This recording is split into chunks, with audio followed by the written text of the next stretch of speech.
I want to share something with you today that might sound completely absurd at first. Promise, if you stick with me through this entire journey, your understanding of what it means to be happy will fundamentally transform. Right now, you might be thinking this is just another one of those self-help speeches that promises everything and delivers nothing.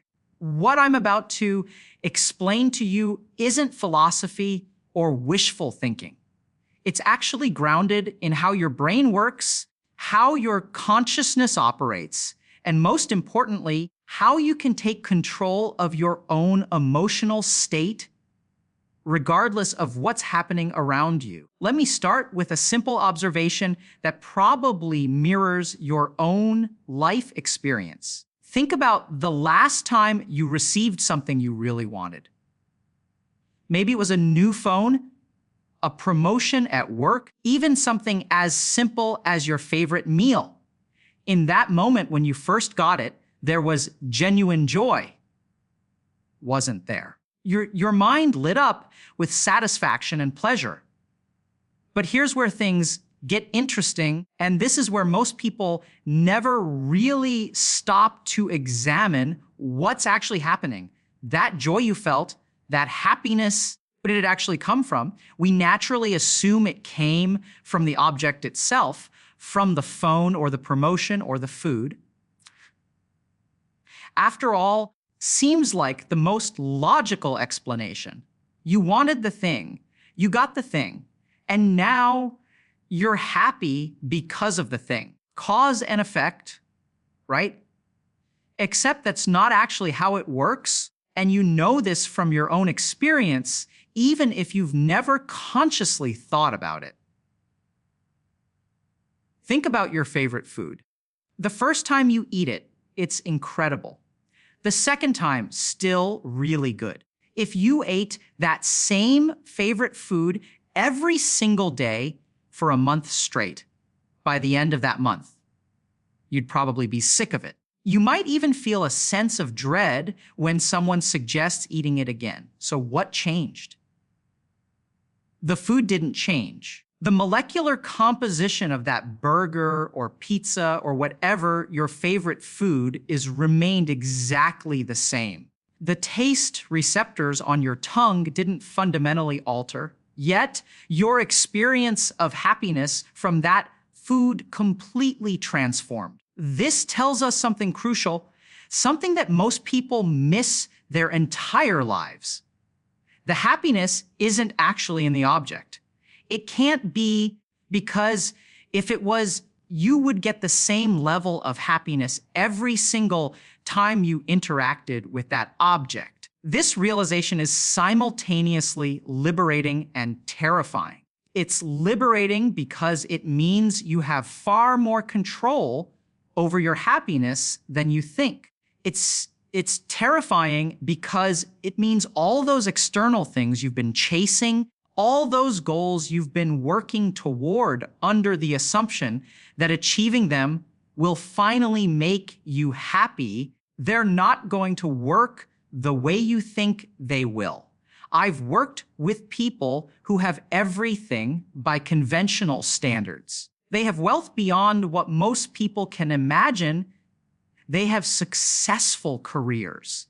They have families. They have all the things that society tells us should make someone happy. And yet, they sit across from me describing a profound emptiness, persistent dissatisfaction that they can't quite put their finger on. On the flip side, I've also encountered individuals who, by objective measures, have very little, people who are struggling financially, who don't have impressive careers or social status, and yet there's something about them that radiates contentment. They seem genuinely at peace in a way that many successful people never achieve. If happiness doesn't come from external objects or circumstances, where does it come from? This is the question that has puzzled philosophers for millennia, But from a neuroscientific and psychological perspective, we actually have a pretty clear answer. Happiness, that state of contentment and joy that everyone is seeking, arises from a very specific mental state. It emerges when your mind is focused on one thing. All your attention and awareness is concentrated in a single point rather than scattered across multiple thoughts, worries, and concerns. No, this might sound overly simple or even wrong at first. Let me explain why this is actually the key to understanding everything about how happiness works. Think about the times in your life when you felt genuinely happy, not just pleased or satisfied, but truly absorbed in joy. Maybe it was when you were completely immersed in a hobby, or when you were so engaged in a conversation that hours passed without you noticing, or when you were playing a sport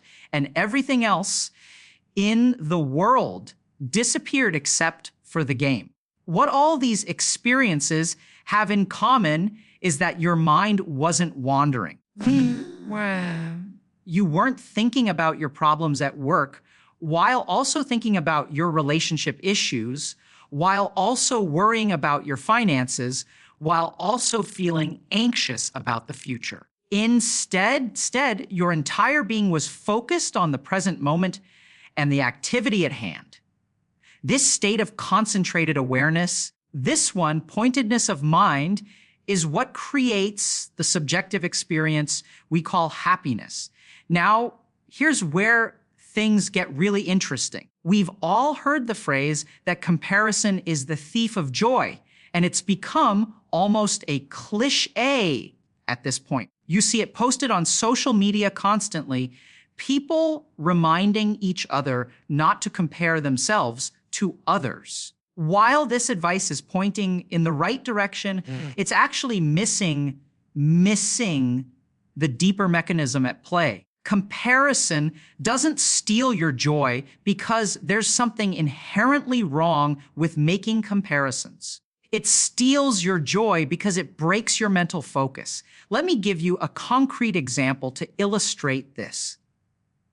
Imagine you receive a gift. Let's say it's a new watch that you've been wanting. In the moment you open that box and see the watch, you're thrilled. Your mind is completely absorbed in the joy of receiving this thing you desired. You're happy, genuinely happy.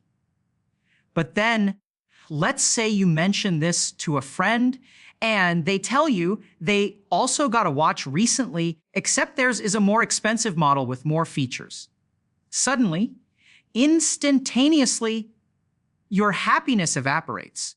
But here's the crucial question that most people never ask: what actually changed? The watch in your hand is exactly the same watch it was 30 seconds ago. Its features, its appearance, its functionality, none of that has changed. You haven't changed. The only thing that changed was a piece of information, a thought that entered your mind. Single thought was enough to completely shatter the happiness you were experiencing. This demonstrates something profound about the nature of happiness. When you were focused solely on your watch, when your mind was pointed on the joy of having received this gift, you were happy. But the moment a comparative thought entered your mind, your focus split. Now you're thinking about your watch and also thinking about your friend's watch and also thinking about how yours compares and also thinking about what this means about your status and also feeling inadequate and on and on. Your mind, which was unified and focused, suddenly fractured into multiple streams of thought. And with that fracturing, the happiness disappeared. The happiness didn't go away because comparison is bad or because your friend has a better watch. It went away because your one pointed focus was broken. This same pattern repeats itself constantly throughout our lives in ways we rarely notice. You might be having a perfectly good day. You check your bank account and see it's lower than you'd like, and suddenly the day feels worse. You might be enjoying a meal, and then you remember something you need to do later, and the enjoyment of the meal diminishes. You might be watching a show you love, but your mind keeps wandering to work problems, and even though you're sitting there, supposedly entertaining yourself, you're not actually enjoying it.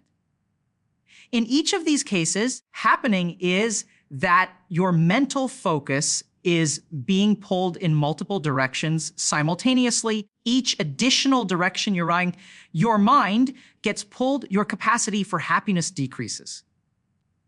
Now, let's talk about boredom, because boredom is actually the key to understanding all of this on a deeper level. Most people think of boredom as the opposite of excitement or entertainment, but that's not quite right. Boredom is actually the opposite of happiness, and understanding why will change how you see everything. When you're bored, it's actually happening in your mind. Your thoughts are scattered everywhere. You're restless. You want to do something. Nothing sounds appealing. You might try playing a game, but after 5 minutes, you're not into it. You close the game and open social media, but that's not satisfying either. So you close that and try watching something, but you can't focus on it. So you pick up your phone again and round you go. This is boredom. It's characterized by having a mind that's fractured in 1,000 different directions with no single point of focus. In contrast, happiness is having a mind that's focused on one thing, completely absorbed in a single activity or thought or experience. Boredom and happiness aren't just different emotional states. They're fundamentally opposite configurations of consciousness. Boredom is a scattered mind. Happiness is a focused mind. And here's the really crucial part that most people miss. We've become completely dependent on external objects and activities to force our minds into focus because we've lost the ability to focus our minds ourselves. Think about all the ways we constantly use external stimuli to create focus. We can't just eat a meal anymore. We have to watch something while we eat because otherwise our mind wanders and we get bored. We can't just sit on a bus or train. We have to be scrolling through our phones or listening to music or reading something. We can't just lie in bed. We have to have the television on in the background. Why do we do all this? Because these external stimuli force our minds into a state of focus. They give our scattered thoughts something to latch onto, and in doing so, they create a temporary sense of contentment. But here's the problem. The more we rely on external things to focus our minds, the weaker our internal capacity for focus becomes. It's exactly like a muscle. If you never use a muscle, it atrophies. If you always use a crutch to walk, your leg muscles will weaken because they're not being used. If you always rely on video games, social media, television, food, substances, or any other external stimulus to focus your mind, your innate ability to focus your mind independently will atrophy.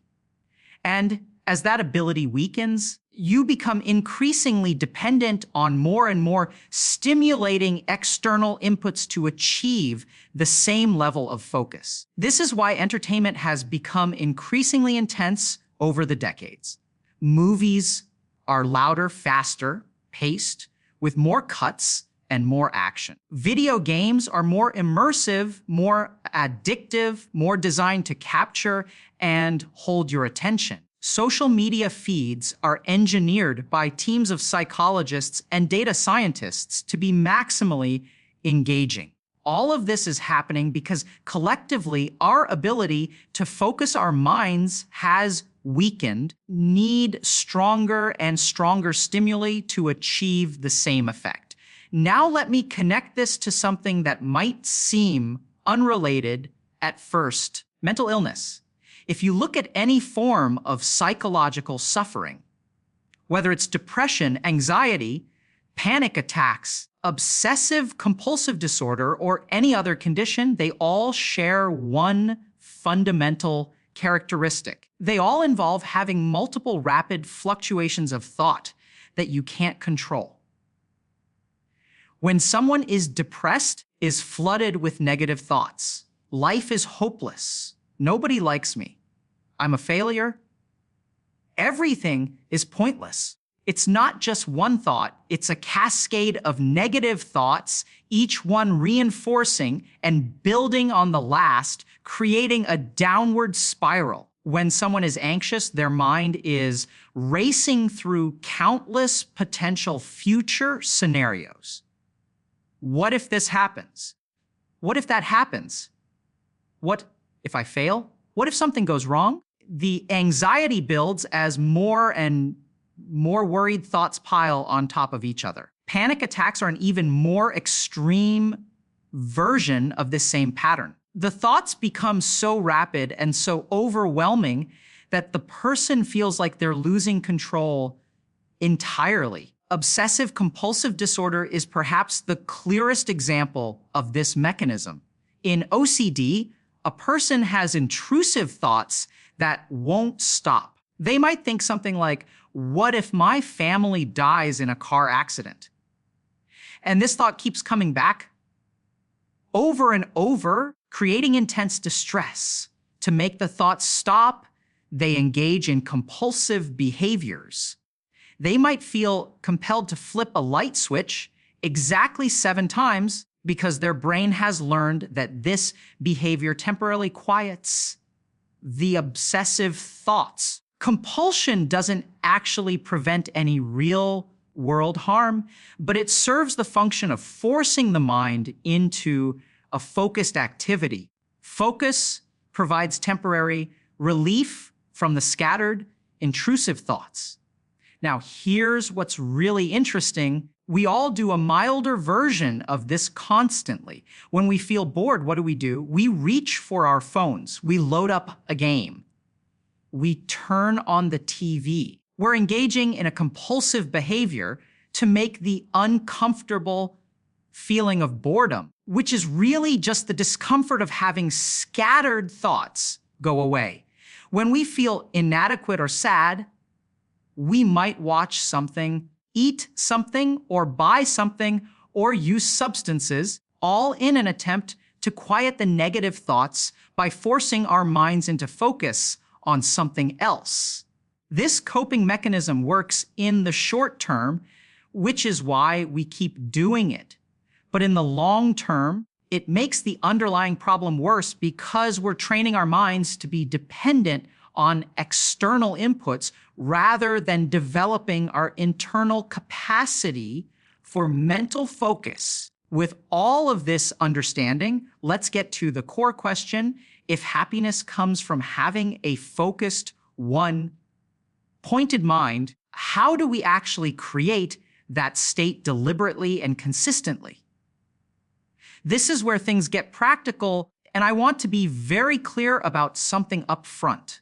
What I'm about to tell you isn't easy, and it isn't a quick fix. We live in a culture that's obsessed with hacks and shortcuts, 5-minute solutions to problems that took years to develop. Real change in how your mind operates takes sustained effort.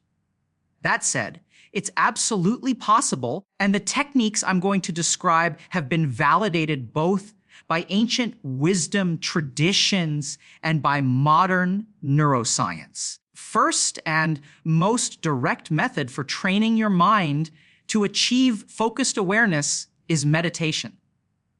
Now, I know what you're probably thinking. Of course, you're going to say meditation. Everyone says meditation is the answer to everything these days. It's become such a trendy buzzword that the term has lost almost all meaning. People talk about mindfulness apps and meditation as if it's just another form of relaxation or stress relief you do for 10 minutes to feel a bit calmer.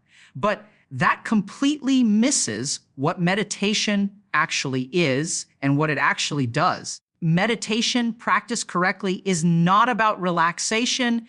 It's not about emptying your mind of all thoughts, what popular misconceptions suggest.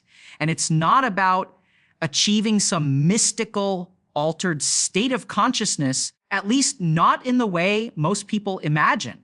Meditation is simply the practice of focusing your attention on one thing, typically your breath, and then maintaining that focus. That's it. That's the entire practice at its core. You sit down, you direct your attention to the sensation of breathing. And whenever your mind wanders, which it will constantly, you gently bring your attention back to the breath, over and over and over again. Now, this might sound incredibly boring, and honestly, it is. That's actually part of the point. Remember what we discussed about boredom earlier. Boredom is the state of having scattered thoughts with no focus. By deliberately sitting with boredom, by resisting the urge to reach for your phone or turn on the TV or do anything else to distract yourself, and instead maintaining focus on something as simple and unstimulating as your breath, you're directly training your capacity for mental focus. You're exercising the muscle of attention. And just like physical exercise, it's uncomfortable at first, but over time, you get stronger. The research on meditation is actually quite compelling. Studies have shown that people who practice meditation regularly for about 8 weeks show measurable improvements in their quality of life. They report feeling happier, more content, less anxious, and less depressed. Brain scans show actual physical changes in the regions of the brain associated with attention and emotional regulation. This isn't placebo effect or wishful thinking. Regular meditation practice literally changes the structure and function of your brain in ways that make it easier to maintain focused awareness and harder for your mind to get pulled into scattered or depressive thought patterns.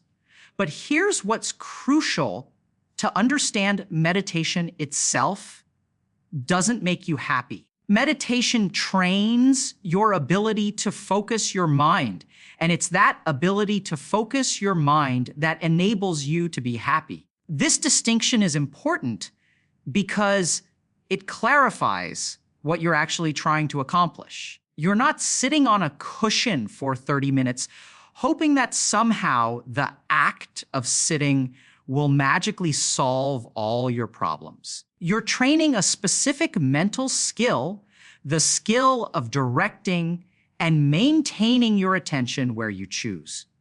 And once you develop that skill, you can apply it to any area of your life.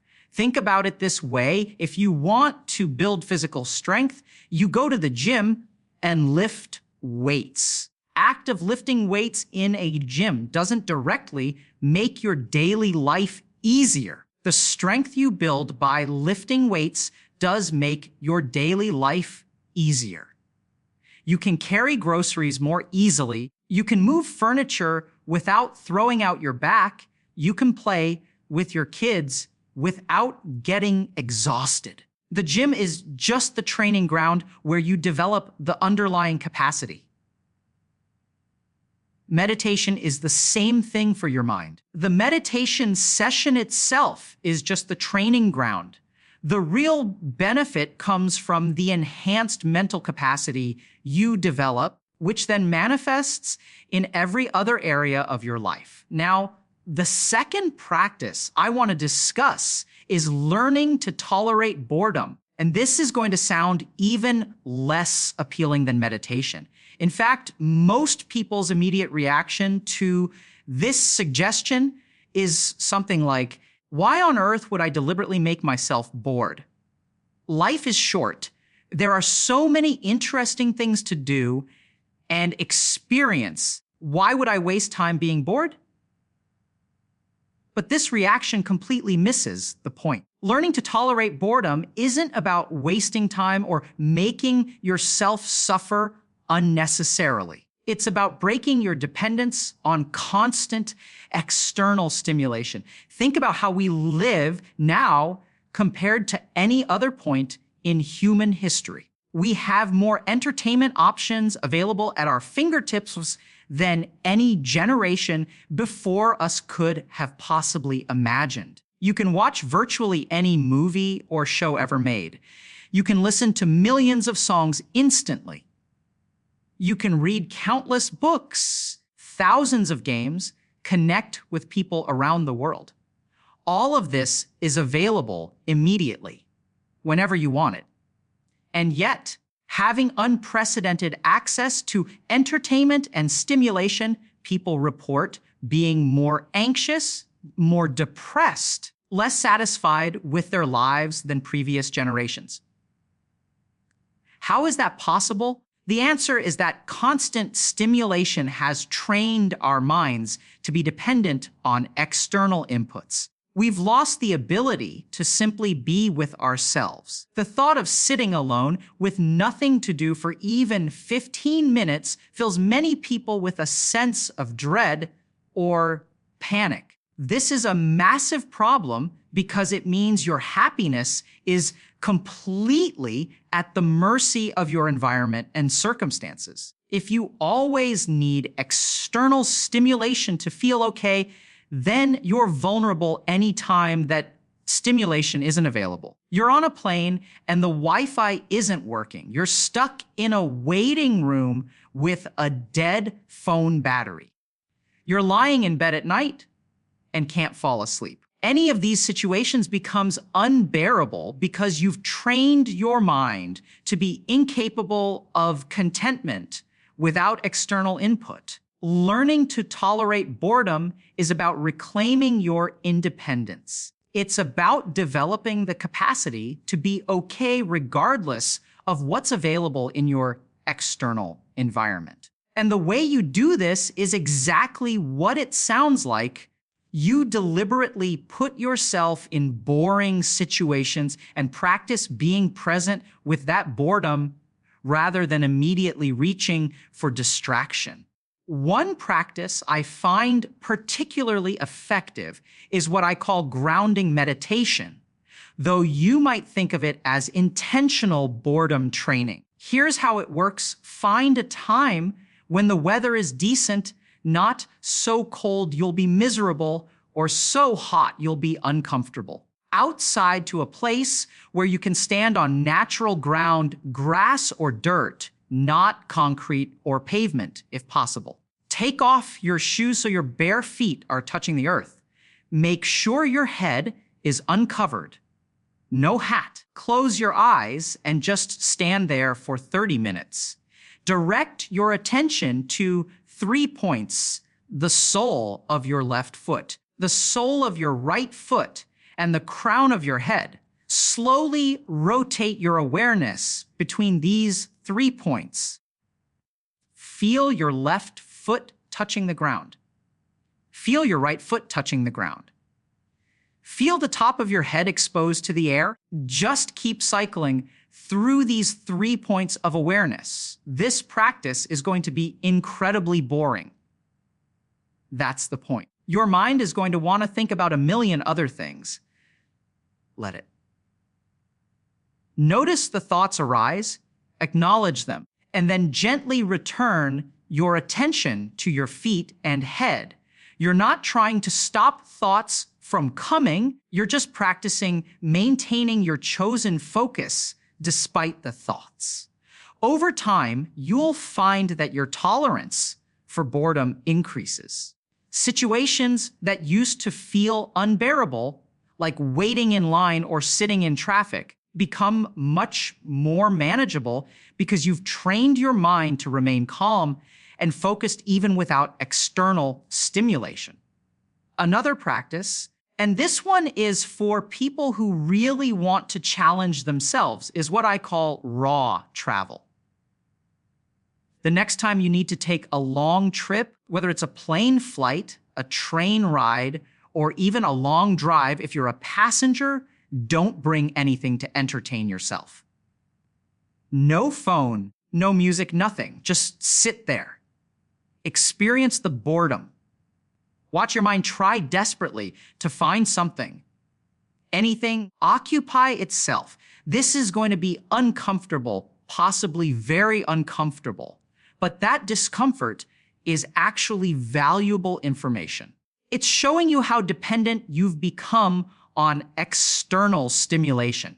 By sitting through that discomfort, rather than immediately alleviating it, you're building psychological resilience. Now, I can already hear the objections. This sounds miserable. Life is short. Why should I deliberately make myself bored and uncomfortable? Consider what you're actually giving up. You've spent thousands of hours consuming entertainment. You've watched countless shows, countless games, scrolled through endless social media feeds. Has all of that made you happier?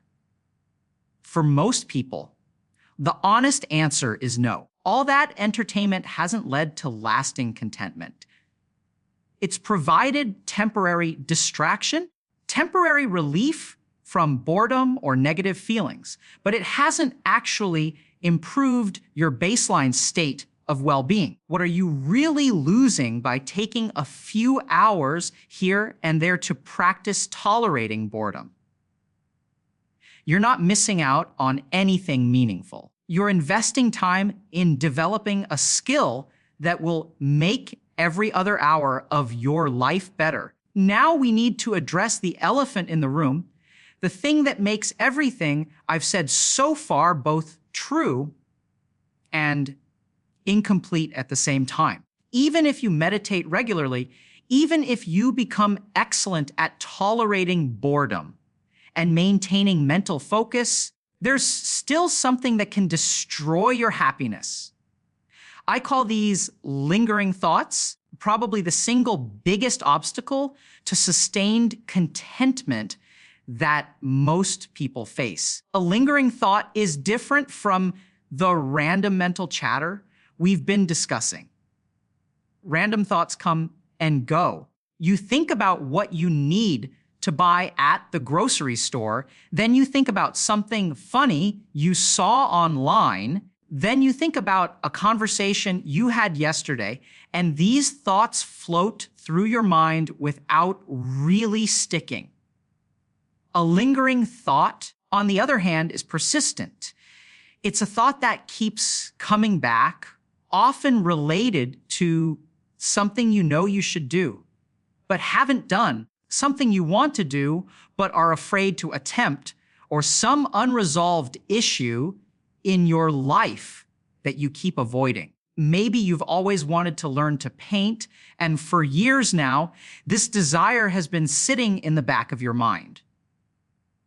Every so often, it surfaces. You see someone's artwork and think, I wish I could do that. You walk past an art supply store and feel a pang of longing. You imagine what it would be like to spend your weekends painting, but you never actually start. Maybe you know you need to have a difficult conversation with someone, a family member or friend or partner, and you keep putting it off. The thought of having that conversation keeps coming up, making you feel anxious and guilty, but you keep pushing it away. Or maybe you're in a job that you know isn't right for you, and every day as you drive to work, there's this quiet voice in the back of your mind saying, this isn't what you're supposed to be doing, but you don't know what else to do. You just keep going. These lingering thoughts are insidious because they operate in the background of your consciousness constantly. Even when you're not consciously thinking about them, they're there, creating a subtle but persistent disturbance in your mind. Here's the critical point. As long as those lingering thoughts are present, you will never achieve sustained happiness. You can meditate perfectly. You can be excellent at maintaining focus. You can be completely present in the moment. But then the lingering thought will surface and it will shatter your peace. Imagine you're having a wonderful Thanksgiving dinner with your family. The food is great, the company is pleasant, you're genuinely enjoying yourself. Your mind is focused on the present moment, absorbed in the experience. And then out of nowhere, the thought arises, I really need to call my friend who I've been meaning to apologize to. Or I should really be working on that project instead of sitting here. Or I'm wasting my life. I should be pursuing my real dreams. The specific content of the thought, its effect is the same. Your happiness vanishes. The moment is ruined. You're no longer present at the dinner, even though you're physically still there. Your mind is now somewhere else, up in guilt or worry or regret. So what do you do about lingering thoughts? This is where everything gets really challenging, because there are essentially only two options, and neither one is easy. The first option is to become so skilled at meditation and mental discipline that you can completely detach from these thoughts. You can let them arise without them affecting you. You can observe them dispassionately, like clouds passing through the sky, getting caught up in them. This is possible. There are people who have achieved this level of mental mastery. We might call them enlightened beings or highly advanced practitioners or whatever term you prefer. But realistically, reaching this level of skill takes years, often decades of intensive practice. For most people reading this, that's not a practical solution in the time frame they're dealing with. The second option, and this is the one I want to really emphasize, simpler but also much harder in its own way. You do the thing.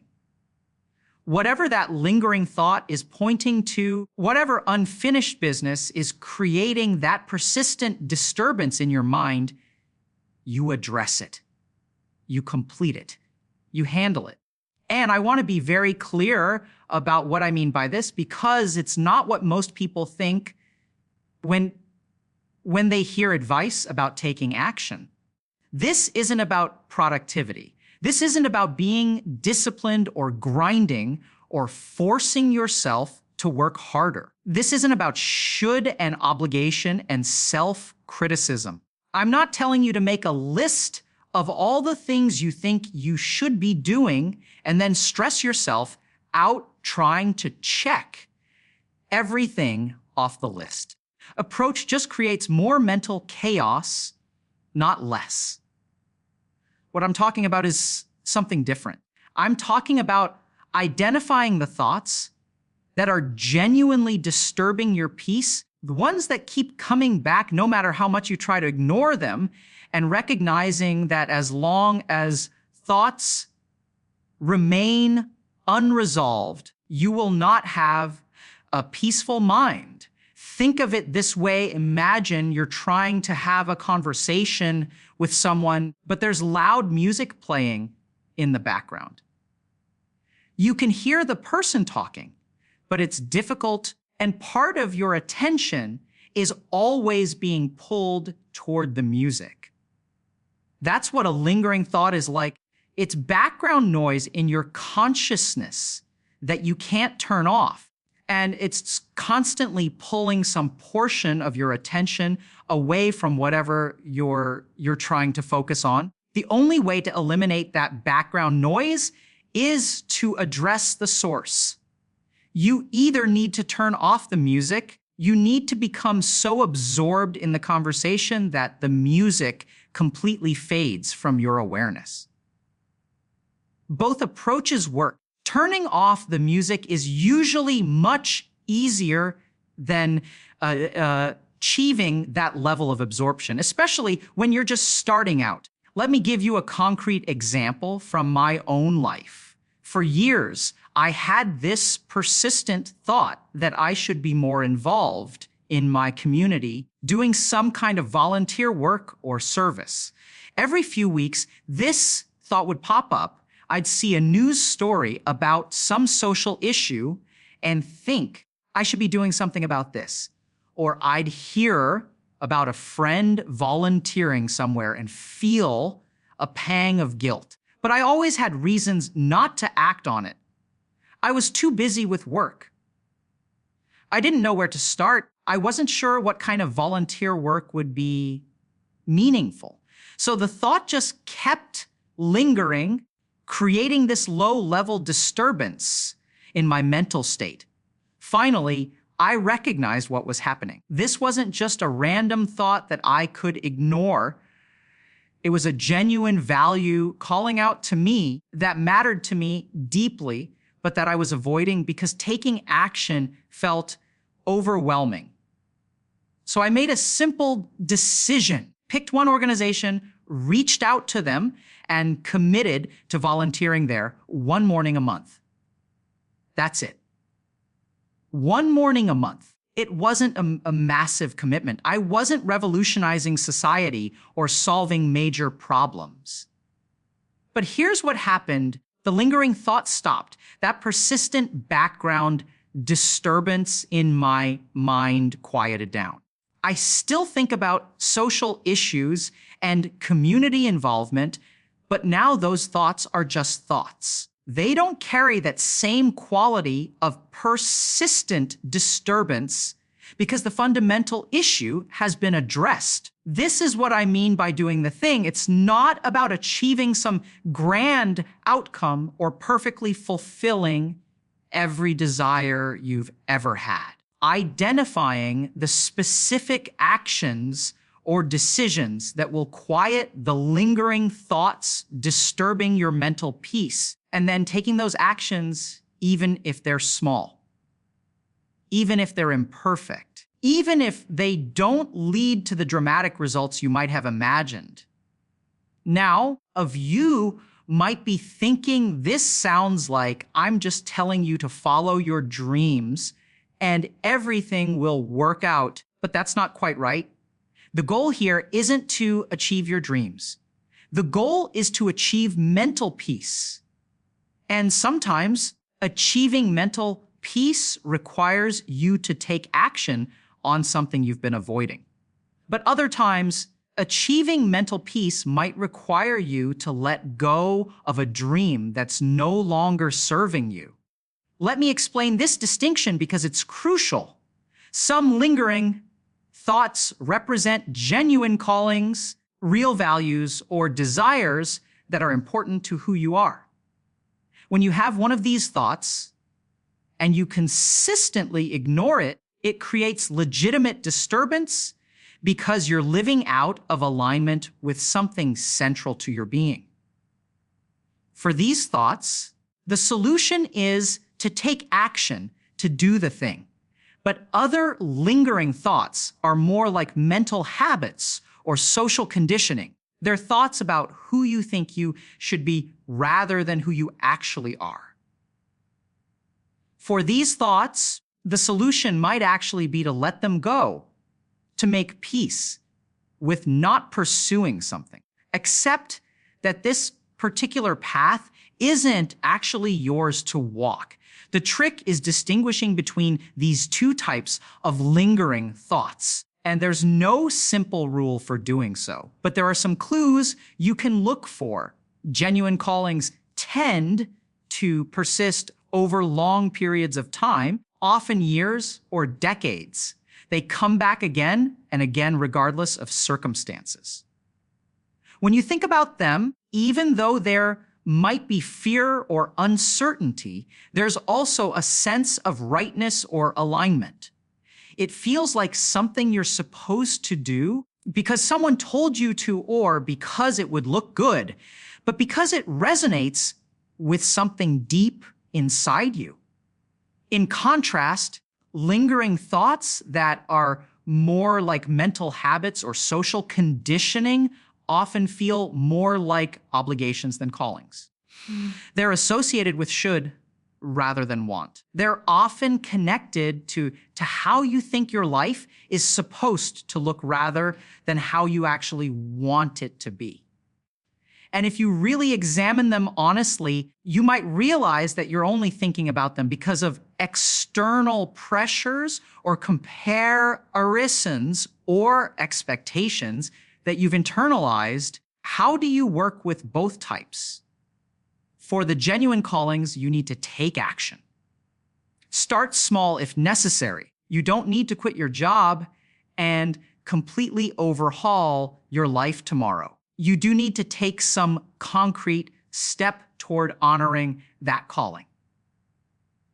If you've always wanted to write, writing for 15 minutes a day, if you've always wanted to paint, buy some basic supplies and spend one afternoon a week painting.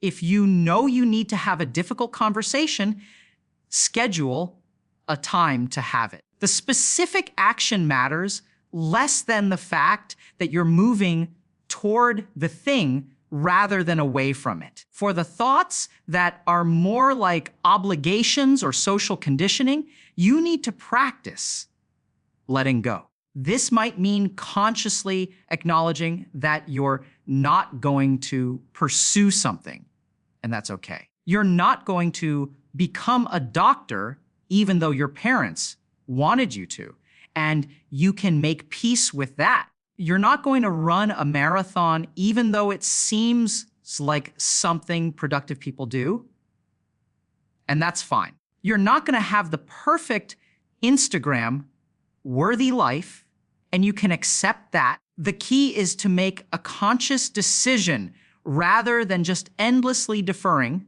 or avoiding. When you make a conscious choice to not pursue something, the lingering thought loses its power because there's no longer any ambiguity or unfinished business. But here's where this gets really deep. This is something that most people never grasp. The reason doing the thing brings peace isn't actually because of the outcome. It's because of the completion. Let me explain what I mean by this. When you have a lingering thought about something you need to do or want to do, that thought represents incomplete karma, if you will. There's something started but not finished.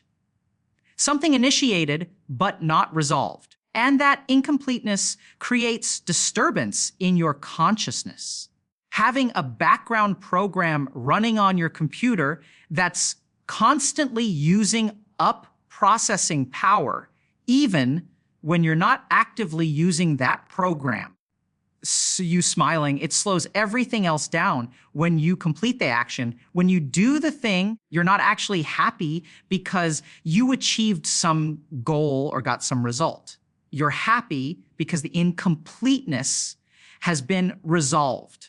The background program has been closed.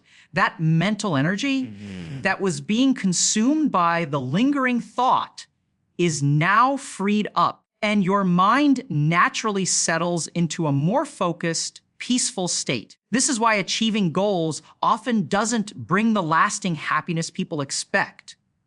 They think, when I get promoted, I'll finally be happy. When I find a partner, I'll finally be content. Or when I make a certain amount of money, then everything will be okay. But then they achieve the goal, and after a brief period of satisfaction, they're back to their baseline level of happiness, sometimes even more dissatisfied because now they don't even have the goal to hope for anymore. The happiness doesn't come from the achievement itself. The happiness comes from the resolution of the incomplete thought about the achievement. And if you achieve one goal, but immediately create 10 new lingering thoughts about the next things you should accomplish, you haven't actually improved your mental state at all. You've just replaced one source of disturbance with others. This is the hedonic treadmill that people talk about, the reason why external achievements don't lead to lasting contentment. Real wisdom here is recognizing which lingering thoughts need to be addressed through action and which need to be addressed through acceptance, and then taking the appropriate steps to resolve them either way. When you do this consistently, when you make it a practice to identify and resolve the sources of disturbance in your mental state, something remarkable happens. Baseline level of mental peace increases. You're not constantly running background programs that sap your energy and attention. You're not perpetually disturbed by thoughts of things you should be doing or could be doing or might need to do. Instead, your mind becomes quieter, more settled, more capable of remaining focused on whatever you're actually engaged with in the present moment. And this brings us to a somewhat paradoxical point. Everything I've said might make it sound like the goal is to eliminate all thoughts, achieve some kind of blank mental state where nothing ever disturbs you. But that's not actually the goal, and it's not even desirable. Thoughts aren't the enemy. Having desires and goals and concerns isn't a problem. The problem is when those thoughts are uncontrolled, when they dominate your consciousness and pull your attention in directions you didn't choose. The goal is to develop the capacity to direct your attention deliberately, choose where your mental focus goes rather than having it constantly pulled around by every thought and stimulus that arises. This is the difference between responding and reacting. When you react, something happens in your environment or a thought arises in your mind, and you immediately respond automatically without conscious choice. You see a notification on your phone, and without thinking about it, continually your hand reaches for the device. You have an anxious thought, and immediately you start spiraling into worry. You feel bored, instantly you're looking for something to distract yourself. All of these are reactions, automatic responses that happen without your conscious involvement. Responding, on the other hand, involves awareness and choice. Happens or a thought arises, you notice it, you consider how you want to engage with it, and then you consciously choose your response. You see a notification, you notice the urge to check it immediately, and you decide either to check it now or to wait until later when it won't interrupt what you're doing. You have an anxious thought, you recognize it as just a thought rather than reality, and you choose whether to explore that thought further or to let it pass and return your attention to something else. You feel bored, you sit with that feeling rather than immediately reaching for distraction, and you consciously decide how to use this moment.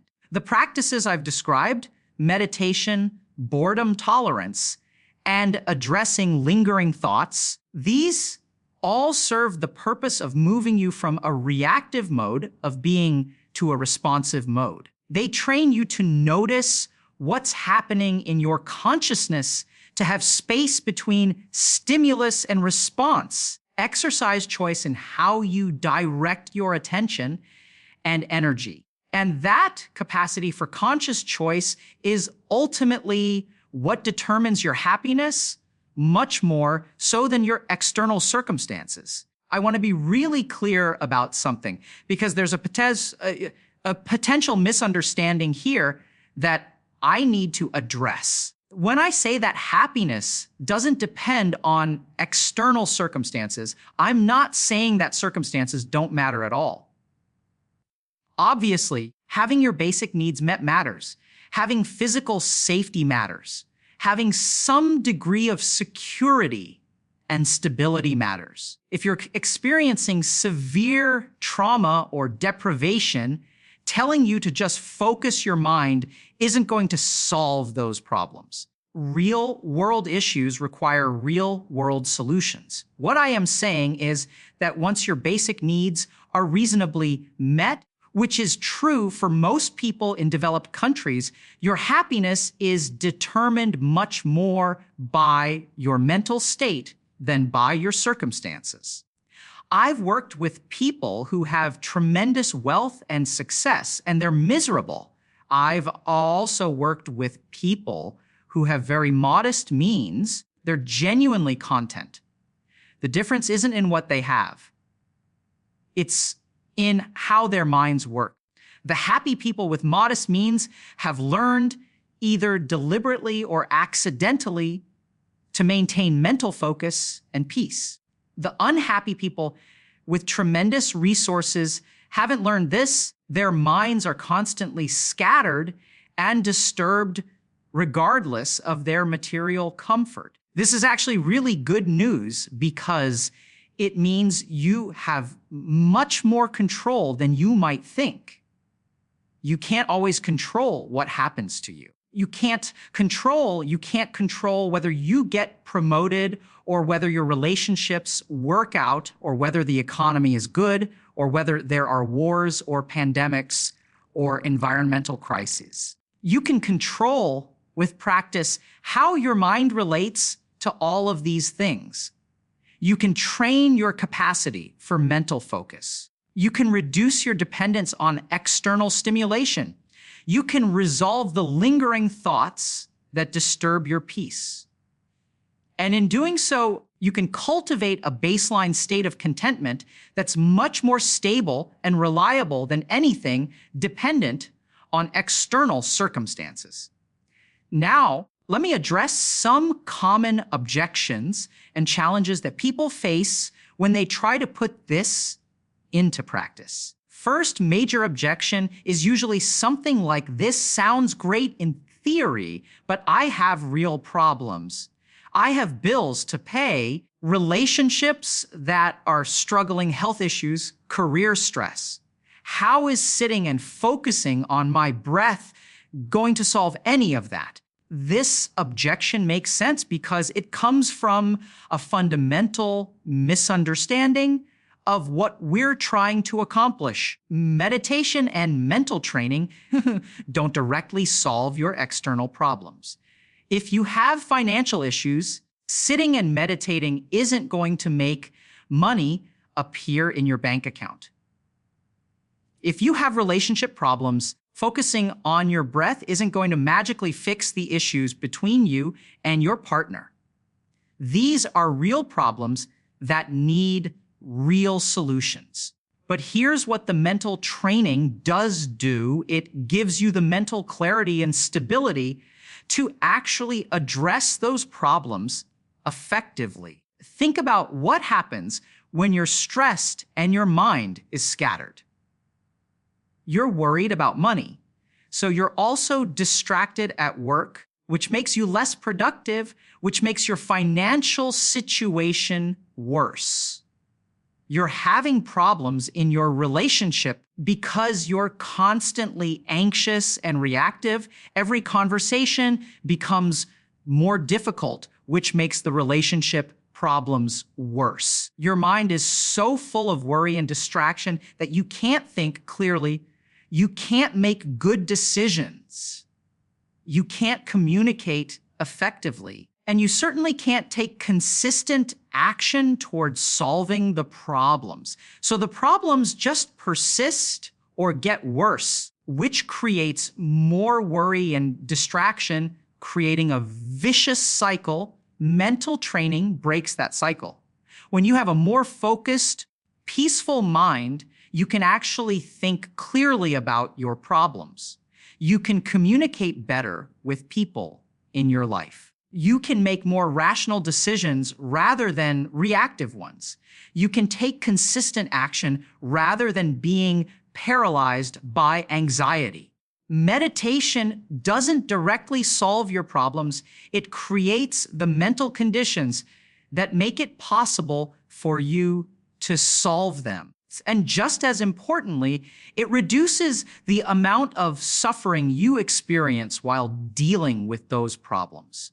Even if your external circumstances are difficult, you don't have to add extra layers of mental anguish on top of them.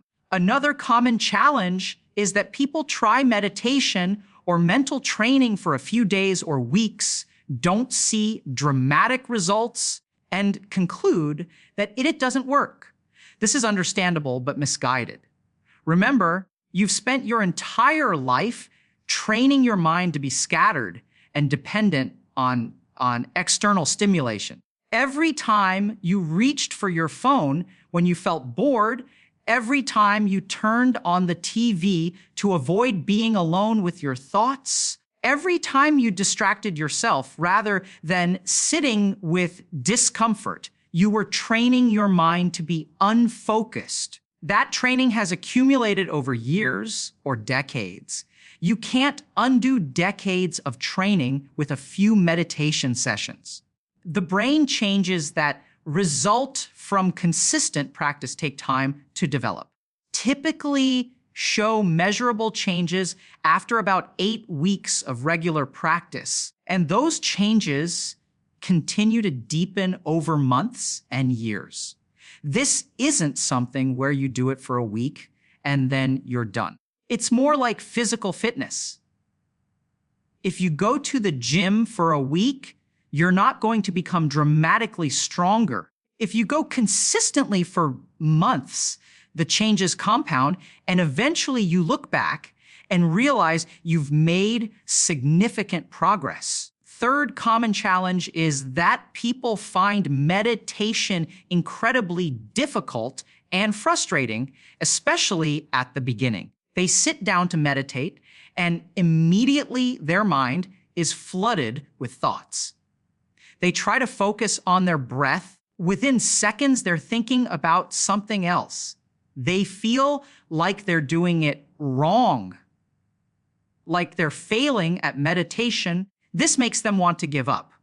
But this experience of mental wandering is completely normal and expected. In fact, noticing that your mind has wandered is actually the practice. That's not failing, that's succeeding. Meditation isn't about having a blank mind with no thoughts. It's about noticing when your attention has wandered and bringing it back. Every time you notice that you've become distracted and you bring your attention back to your breath, you've completed one rep. So to speak, you're exercising the muscle of attention. The fact that you need to do this hundreds of times and sit in a single meditation session doesn't mean you're doing it wrong. It means you're doing it right. Your mind is going to wander, probably constantly at first. That's fine.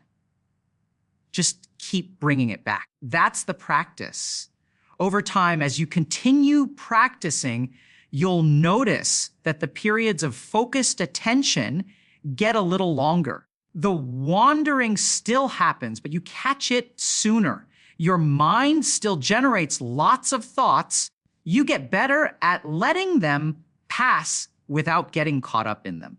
These are subtle changes that happen gradually. You might not notice them day to day. If you compare your experience after 3 months of consistent practice to your experience when you started, the difference will be clear. Let me talk about something that might seem to contradict everything I've said so far, but it's actually a crucial point. While mental training and focus are essential for happiness, it's also important not to become rigid or obsessive about it.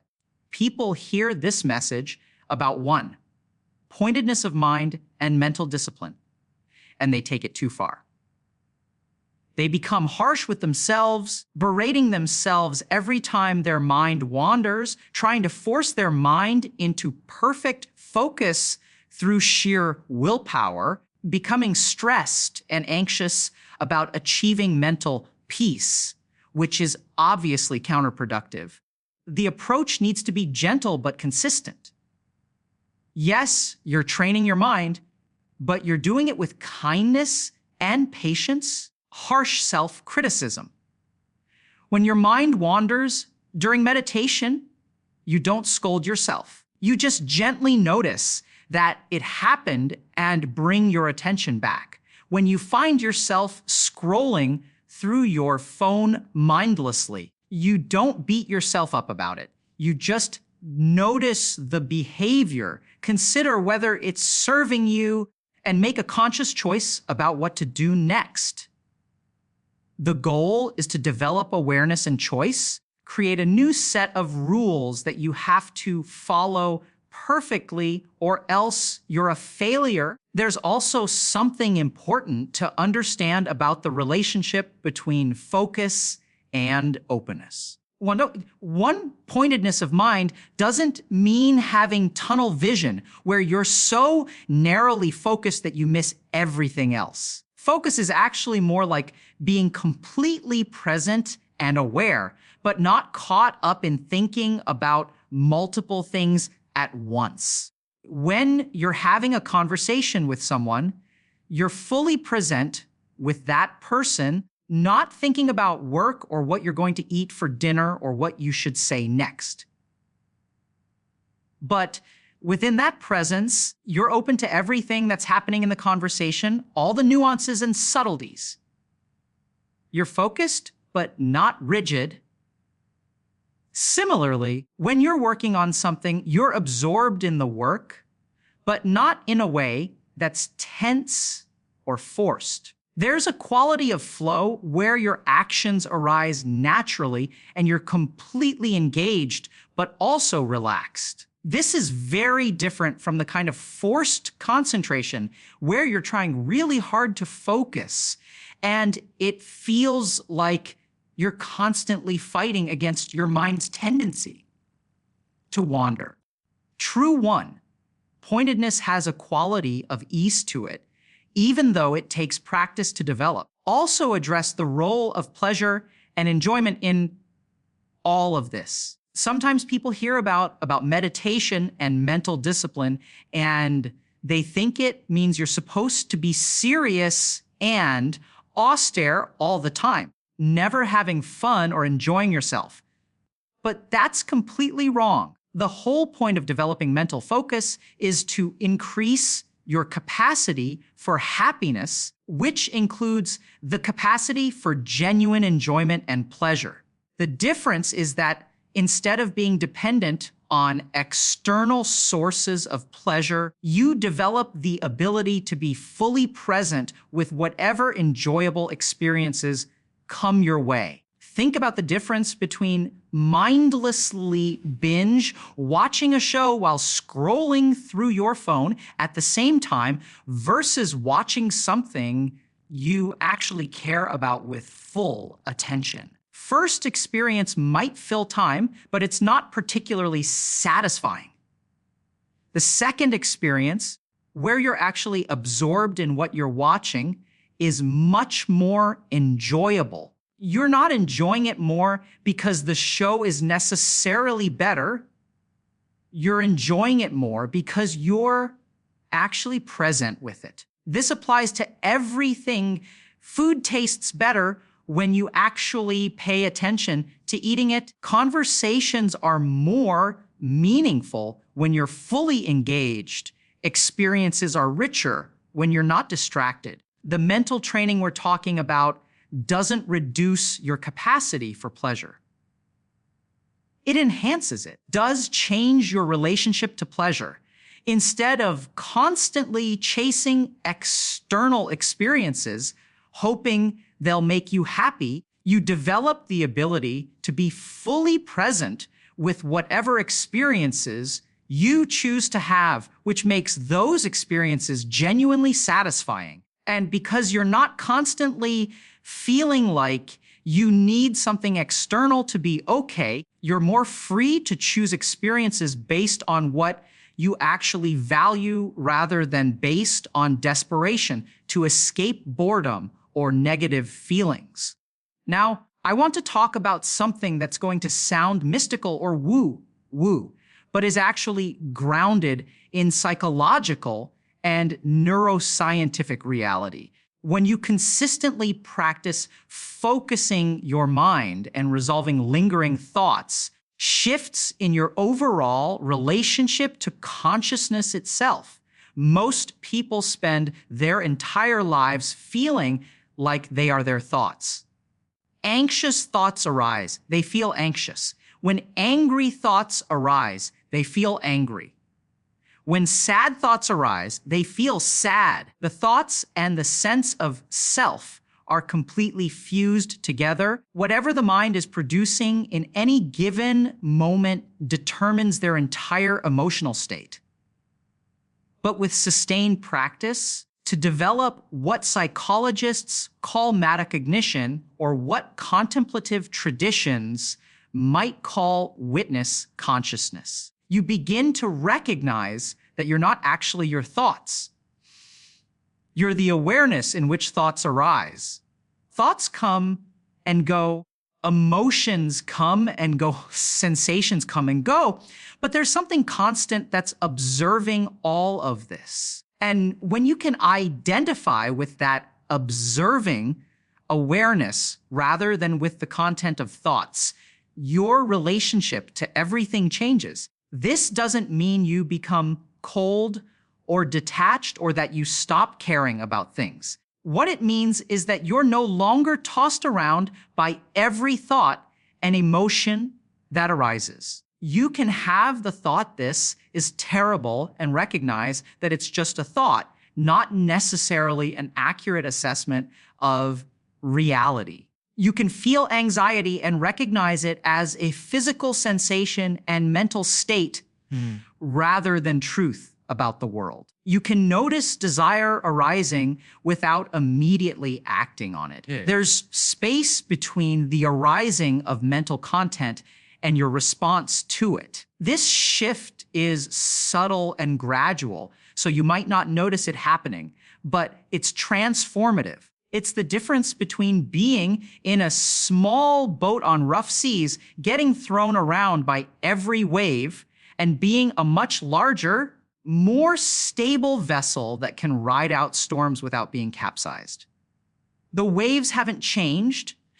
Life still has its ups and downs, challenges and difficulties, but your stability in the face of those waves has fundamentally changed. And that stability is what allows for genuine happiness that's not dependent on everything in your external life going perfectly. Let me give you a practical example of how this might show up in daily life.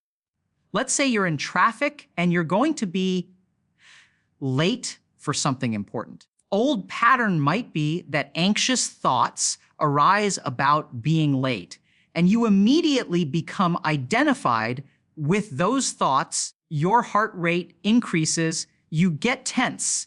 You might even start to panic, and your whole experience becomes consumed by anxiety about the situation. But with practice, the pattern changes. The same anxious thoughts might still arise, that's natural, but now there's a moment of awareness. You notice, oh, anxiety is here. Your mind is generating worried thoughts about being late. And in that moment of awareness, you have a choice. You might choose to call the person you're meeting and let them know you'll be late. You might take some deep breaths and remind yourself that while being late is inconvenient, it's not actually a catastrophe. You might use the time stuck in traffic to listen to something interesting or just sit with your thoughts. The point is responding consciously rather than reacting automatically. The external situation hasn't changed. You're still stuck in traffic, but your experience of that situation is completely different because you're not lost in anxious thoughts. You're aware of the thoughts without being consumed by them. This capacity to maintain awareness and choice, even in difficult situations, is the real goal of all the practices we've discussed. And it's worth emphasizing that this isn't about positive thinking or trying to convince yourself that bad situations are actually good. If you're stuck in traffic and you're going to be late, that's genuinely inconvenient. There's no need to pretend otherwise. But there's a huge difference between recognizing that something is inconvenient and adding layers of mental suffering on top of that inconvenience. Most of our suffering comes from those added layers, the stories we tell ourselves about what this means, the catastrophizing about what might happen, the self-criticism about how we should have left earlier, and so on. When you can stay present with the simple fact of the situation without adding all those extra mental layers, the inherent difficulty of the situation is still there, but it's manageable. You deal with it. You take whatever action is possible, and then you move on. You don't carry it around as a heavy emotional burden that colors the rest of your day or week. And when you multiply this capacity across every situation in your life, the cumulative effect on your overall well-being is enormous. Let me tie all of this back to the original question: how do you be happy in today's world? The world is genuinely challenging in many ways. There are real problems at every scale, from personal struggles to global crises. There's economic uncertainty, political turmoil, environmental concerns, social fragmentation, and countless other issues that give everyone legitimate reasons to be worried or stressed. How can you be happy in the face of all that? The answer is that happiness doesn't require all of these problems to go away. That's never going to happen. There has never been a time in human history without problems and challenges, and there never will be. But happiness also doesn't require ignoring these problems or pretending they don't exist. What happiness requires is developing the capacity to maintain a focused, peaceful mind regardless of external circumstances. And that capacity is something you can cultivate through consistent practice. When your mind is focused and peaceful, you're actually more effective at addressing problems, not less. You can think more clearly, make better decisions, communicate more skillfully, and take more consistent action. So cultivating happiness isn't selfish or escapist. It's actually the most responsible thing you can do because it makes you more capable of being a positive force in the world. A scattered, unhappy person might have good intentions, but they're not very effective at creating positive change. A focused, peaceful, genuinely happy person can do much more good. I also want to address a question that often comes up. Does this mean you should never experience negative emotions? Absolutely not. Sadness, grief, anger, fear, these are all natural human emotions that serve important functions. The goal isn't to suppress emotions or only feel happy all the time. The goal is to not be controlled by emotions, have your entire state of being determined by whatever emotion happens to be present in any given moment.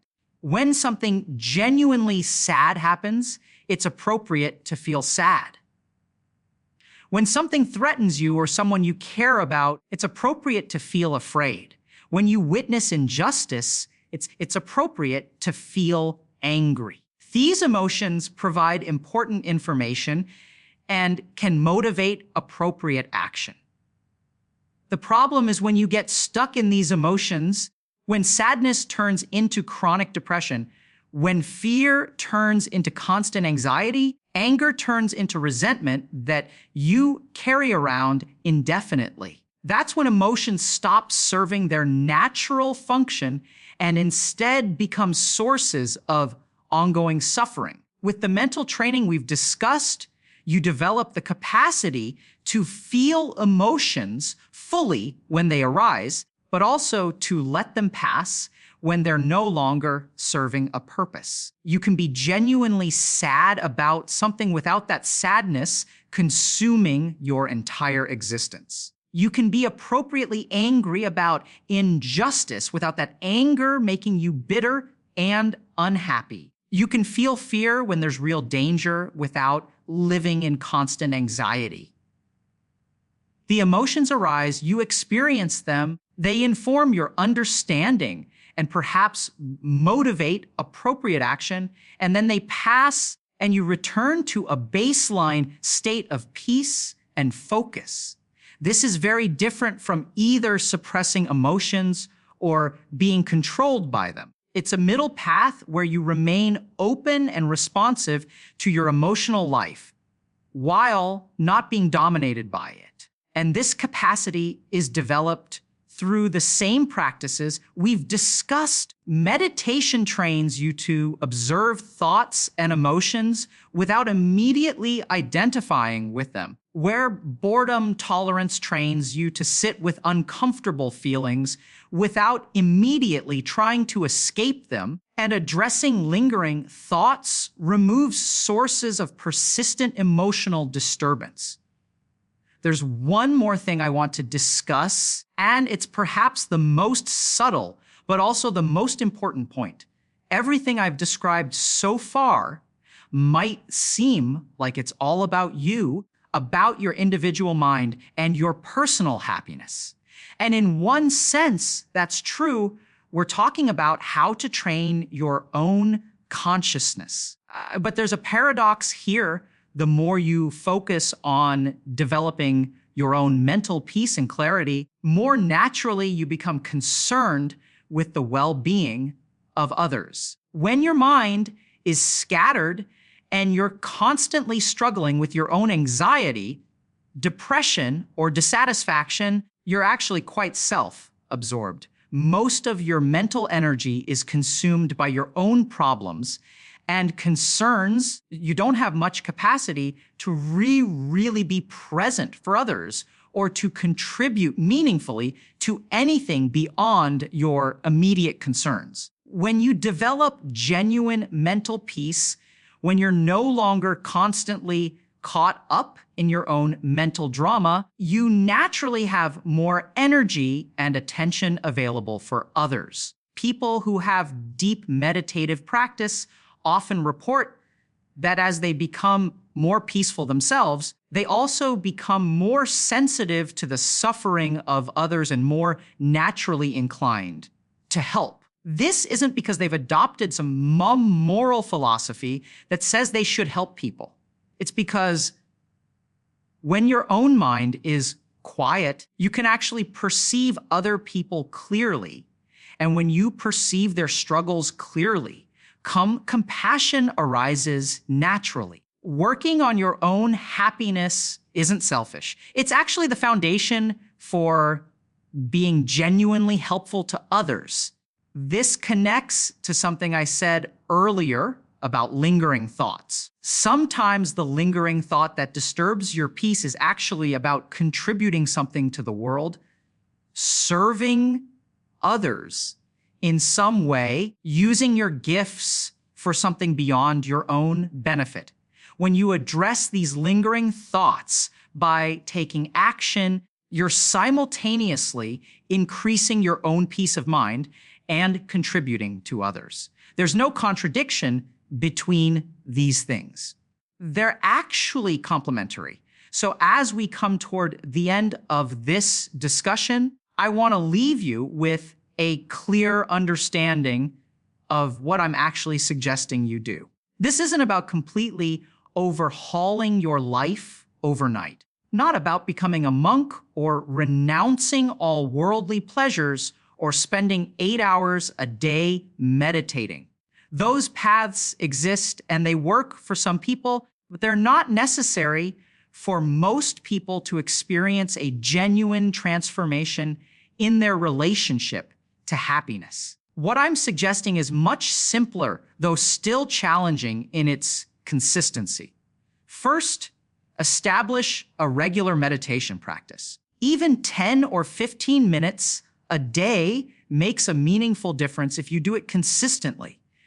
Find a time that works for you, ideally the same time every day so it becomes a habit, and commit to it. On days when you don't feel like it, especially on those days, anyway, the resistance you feel is actually evidence that the practice is needed. Second, deliberately create opportunities to practice tolerating boredom. This doesn't have to be dramatic. Maybe once a week you go for a walk without your phone or headphones. Maybe you have one meal a day where you just eat without any entertainment or distraction. Maybe you spend 10 minutes a day just sitting and doing nothing. Find small ways to give yourself the experience of not having constant external stimulation and practice being okay with that. Third, pay attention to your lingering thoughts. What are the persistent concerns or desires or worries that keep coming up for you? Don't judge them, notice them. And then for each one, ask yourself honestly, is this something I need to take action on? Is this something I need to let go of? For the ones where action is needed, take the smallest possible concrete step. You don't have to solve everything at once. Just move in the direction of completion rather than continuing to avoid or defer. If you do these three things consistently over a period of months, you will notice changes. They'll be subtle at first, maybe so subtle you won't even recognize them. But gradually you'll find that situations that used to really bother you don't affect you as much. You'll notice that you can enjoy simple experiences more fully. You'll find that you're less reactive and more able to respond thoughtfully to whatever life throws at you. Your baseline level of contentment will increase, not because your external life has become perfect, because your relationship to your own mind has fundamentally changed. And here's the beautiful thing, these benefits compound over time. The more you practice, the easier it becomes. The mental muscle of focus gets stronger. Your tolerance for boredom increases. You get better at recognizing and resolving lingering thoughts. What starts as difficult work gradually becomes more natural until eventually it's just how you operate. And at that point, happiness isn't something you have to try to achieve or chase after. It's simply your default state, disturbed occasionally by challenging circumstances, but always returning to peace once those circumstances are addressed or pass. This is what I mean when I say you can learn to be happy, not that you can learn to make yourself feel artificially cheerful all the time, not that you can learn to ignore real problems, not that you can learn to be satisfied with less than you deserve. You can learn to train your mind so that it naturally operates in a focused, peaceful state rather than a scattered, disturbed state. When your mind operates that way, happiness isn't something you have to seek. It's something you naturally experience as a result of how your consciousness is functioning. The tragedy is that most people never realize this is possible. They spend their entire lives believing that happiness depends on getting the right job or finding the right person or making enough money or achieving certain goals. Chase these external things endlessly, sometimes achieving them, and getting temporary satisfaction, never finding the lasting contentment they're seeking. Meanwhile, the key to that lasting contentment has been available to them all along. It doesn't require special circumstances or resources. It just requires understanding how your own mind works and training it systematically. That's my invitation to you. Not to take my word for this, but to actually try it. Commit to a serious experiment. 3 months of consistent practice, meditation every day, regular boredom tolerance exercises, conscious work with lingering thoughts. 3 months isn't that long in the scope of your entire life, and you have nothing to lose. If I'm wrong, you've spent 15 minutes a day sitting quietly for 3 months. That's not a catastrophic loss. But if I'm right, if this actually works the way I'm describing, then you've discovered something that will benefit you for the rest of your life. And here's what I know from both personal experience and from working with many people over many years, it does work. Not perfectly, instantly, not without effort, but it genuinely works. People who commit to these practices experience real, measurable improvements in their well-being. They become happier, more peaceful, more resilient, more effective, more compassionate, because their external circumstances became perfect because they developed the internal capacity to maintain mental clarity and focus regardless of circumstances. This is the real secret of happiness that's been known by contemplative traditions for thousands of years, and that's now being validated by modern neuroscience and psychology. Your happiness is primarily determined not by what happens to you, but by the state of your mind. And the state of your mind is something you can train. It takes work, it takes patience, it takes consistency, but it's absolutely possible. Once you develop this capacity, nothing can take it away from you. No matter what challenges life brings, no matter what circumstances you find yourself in, you have the ability to maintain a fundamentally peaceful and focused state of consciousness. The answer to how to be happy in today's world isn't to fix all the world's problems first or to achieve perfect circumstances in your personal life. The answer is to train your mind. Start today. Start right now. 3 deep breaths and notice what it feels like to be fully present with just breathing. That's the beginning. Simple act of directing your attention to your breath and keeping it there, even if only for a few seconds before your mind wanders. That's the first step on a path that can transform your entire relationship to happiness and suffering.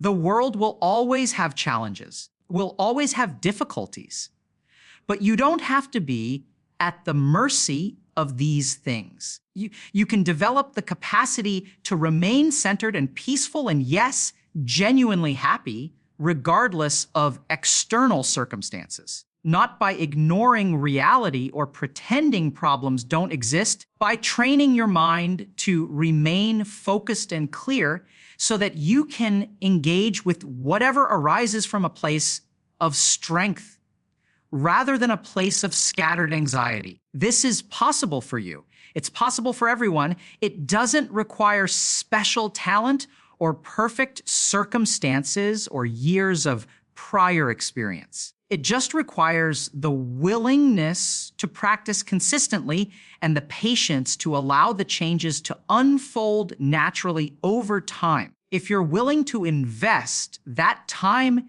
and effort, the rewards are beyond anything you can currently imagine. Where your happiness is stable and reliable, where you can experience genuine peace and joy regardless of what's happening around you, where you're free from the constant need to chase external things, hoping they'll finally make you happy, That life is available to you through the training of your own mind.